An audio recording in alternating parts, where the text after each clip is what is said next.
sécuritaire. Mais en dehors de cette urgence sécuritaire, il est important de mentionner l'urgence sanitaire. Aujourd'hui, le choléra a touché 20 provinces sur le 26 provinces de la République démocratique du Congo. Mais qu'est-ce que nous remarquons sur le terrain? La riposte semble ne pas être à la hauteur. Par conséquent, de Congolais meurent chaque jour de cette maladie qui est pourtant évitable, qui est le choléra. Deuxièmement, il y a le Mpox. Aujourd'hui, c'est plus de 2 ans depuis que vous aviez entendu parler de cette épidémie, mais sa gestion pose énormément de problèmes et elle touche plus de 22 provinces sur le 26. La rougeole touche 21 provinces. La poliomyélite est encore de retour dans 2 provinces, pourtant elle était déjà déclarée éliminée.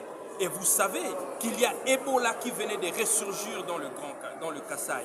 Mais pendant ces temps, qu'est fait le ministère de la Santé réellement pendant que le chef de l'État se bat pour ramener la sécurité et il a même institué la couverture santé universelle, mais sur le terrain, la situation épidémiologique de la République démocratique du Congo démontre que tous les indicateurs sont au rouge. C'est comme ça que vous avez vu l'honorable président de la séance me dire « Honorable, introduit une question orale avec débat pour que nous puissions appeler le ministre de la Santé qu'il vienne nous éclaircir sur cette situation qui est aussi beaucoup plus préoccupante parce que tel que nous parlons, à ma droite, à l'hôpital général du Kankokolo, il y a le choléra.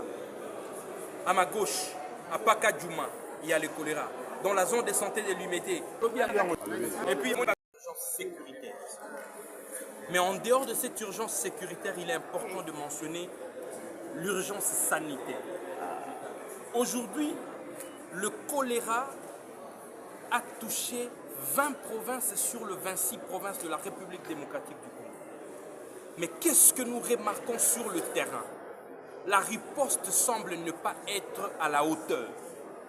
Par conséquent, de Congolais meurent chaque jour de cette maladie qui est pourtant évitable, qui est le choléra. Deuxièmement, il y a le Mpox. Aujourd'hui, c'est plus de 2 ans depuis que vous aviez entendu parler de cette épidémie, mais sa gestion pose énormément de problèmes et elle touche plus de 22 provinces sur le 26. La rougeole touche 21 provinces. La poliomyélite est encore de retour dans 2 provinces, pourtant elle était déjà déclarée éliminée. Et vous savez qu'il y a Ebola qui venait de ressurgir dans le Kasaï. Mais pendant ces temps, qu'est fait le ministère de la Santé réellement pendant que le chef de l'État se bat pour ramener la sécurité et il a même institué la couverture santé universelle, mais sur le terrain, la situation épidémiologique de la République démocratique du Congo démontre que tous les indicateurs sont au rouge. C'est comme ça que vous avez vu l'honorable président de la séance me dire « Honorable, introduit une question orale avec débat pour que nous puissions appeler le ministre de la Santé qu'il vienne nous éclaircir sur cette situation qui est aussi beaucoup plus préoccupante parce que tel que nous parlons, à ma droite, à l'hôpital général du Kankokolo, il y a le choléra. À ma gauche, à Pakadjouma, il y a le choléra. Dans la zone de santé de l'Humété, il y a le choléra. Juste derrière ici, à côté de la CPI, tout à l'heure, la rentrée judiciaire de la Cour constitutionnelle.